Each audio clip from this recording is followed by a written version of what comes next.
പ്രിയമുള്ളവരെ, ഞാൻ ഹരീഷ് ആർ നമ്പൂതിരിപ്പാട്.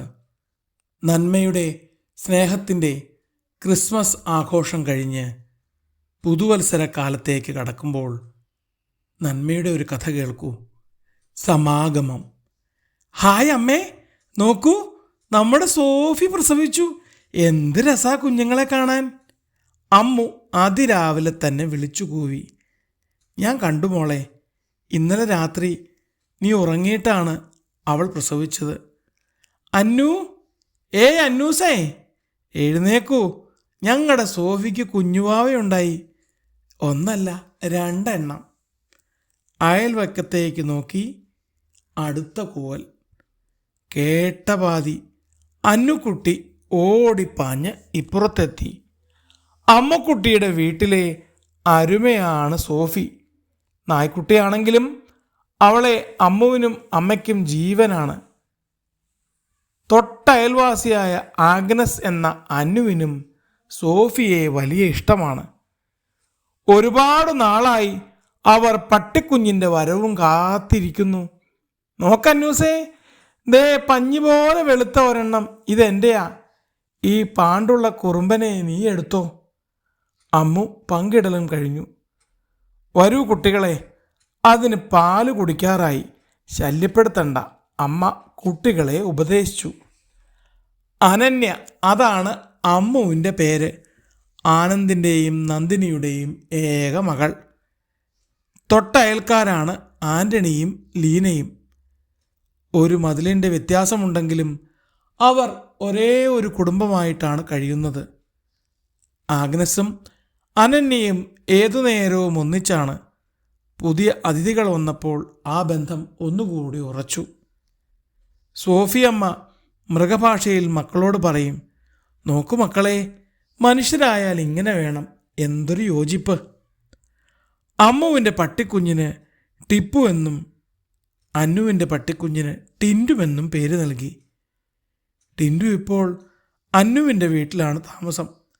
എങ്കിലും പകൽ മുഴുവനും ഒന്നിച്ചു നടക്കാൻ പട്ടിക്കുഞ്ഞുങ്ങൾക്ക് കഴിഞ്ഞിരുന്നു. വളരെ പെട്ടെന്നാണ് കാര്യങ്ങൾ തകിടം മറിഞ്ഞത്. ആൻ്റണിയും ആനന്ദും തമ്മിൽ എന്തോ നിസ്സാര കാര്യത്തിന് പിണങ്ങി. പരസ്പരമുള്ള കൂടിക്കാഴ്ചകൾ അതോടെ നിന്നു. കുട്ടികൾ തമ്മിലും പട്ടികൾ തമ്മിലും പരസ്പരം കാണാൻ പോലും മുതിർന്നവർ വിലക്ക് ഏർപ്പെടുത്തി.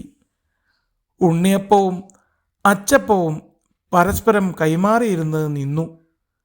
മതിലിന് ഉയരം കൂടിയില്ലെങ്കിലും മനസ്സിലെ വേലിക്കെട്ടിന് വല്ലാതെ ഉയരം വച്ചു.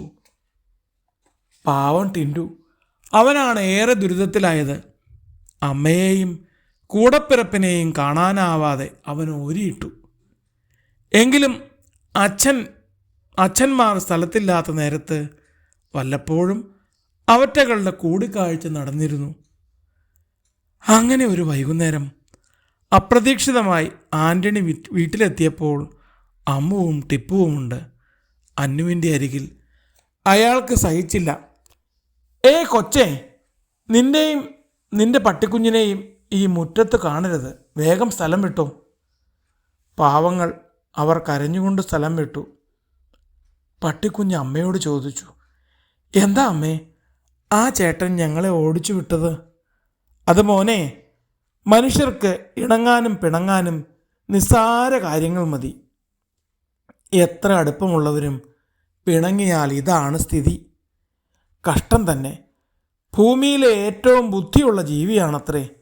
ഒരു വകതിരിവുമില്ലാതെ പെരുമാറുന്നു. പട്ടിക്കുഞ്ഞിന് നാണം തോന്നി. അവൻ ഓരിയിടലോടെ അയൽക്കാരന് സന്ദേശം കൈമാറി. തിരിച്ചും അവന് കൂടപ്പിറപ്പ് മറുപടിയായൊരു മൂളൽ നൽകി. ദിവസങ്ങൾ കടന്നുപോയി. ഒരു ദിവസം അമ്മുവിൻ്റെ അച്ഛൻ വീട്ടിലെത്തിയപ്പോൾ അടുത്ത വീട്ടിലെ പട്ടിയുമുണ്ട് മുറ്റത്ത്. അത് തൻ്റെ വീട്ടിലെ പട്ടിയോടൊപ്പം കളിക്കുന്നു. അയാൾ ഇഷ്ടക്കേട് മറച്ചുവെച്ച് അകത്ത് കയറിപ്പോകാൻ തുടങ്ങുമ്പോൾ അന്നുക്കുട്ടി ഗേറ്റിനരികിലെത്തി വിളിച്ചു, അങ്കിൾ, ഞങ്ങളുടെ ടിൻറ്റുവിനെ കണ്ടോ? അവൻ ഇങ്ങോട്ടെങ്ങാൻ വന്നോ? ദേ നിങ്ങളുടെ പട്ടിക്കുട്ടി, ഇതെപ്പോഴാ വന്നതെന്നറിയില്ല, ഞാനിപ്പോൾ കണ്ടതേ ഉള്ളൂ. അങ്കിളിന് ബുദ്ധിമുട്ടായോ? സോറി. ആഗ്നസ് ക്ഷമ ചോദിച്ചു. എന്ത് ബുദ്ധിമുട്ട്, നിങ്ങൾ രണ്ടുപേരും വരാത്തതിലേ എനിക്ക് സങ്കടമുള്ളൂ. നീയും എൻ്റെ മോളെ പോലെയല്ലേ. അതുപോലെ ഈ പട്ടിക്കുഞ്ഞ് ഇവിടെ ഉണ്ടായതല്ലേ. അയാളുടെ തൊണ്ടയിടറി. എങ്ങനെ കഴിഞ്ഞിരുന്ന വീട്ടുകാരാ.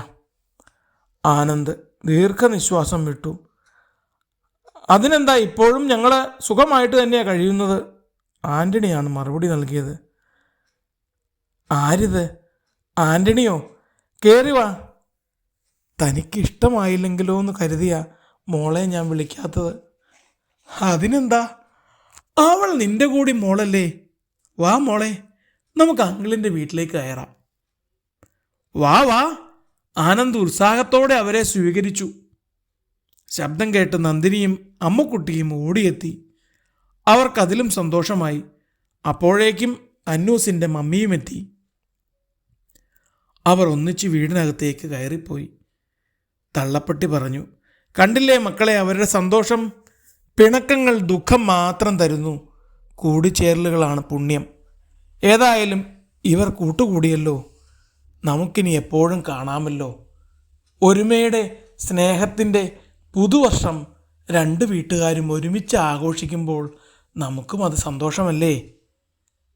പരസ്പരം കെട്ടിമറിയുന്ന പട്ടിക്കുഞ്ഞുങ്ങൾ അത് കേട്ടുവോ എന്നറിയില്ല. എങ്കിലും വീടുകൾ തമ്മിലുള്ള പിണക്കം മാറിയെന്ന് മാത്രം അവയ്ക്ക് മനസ്സിലായി.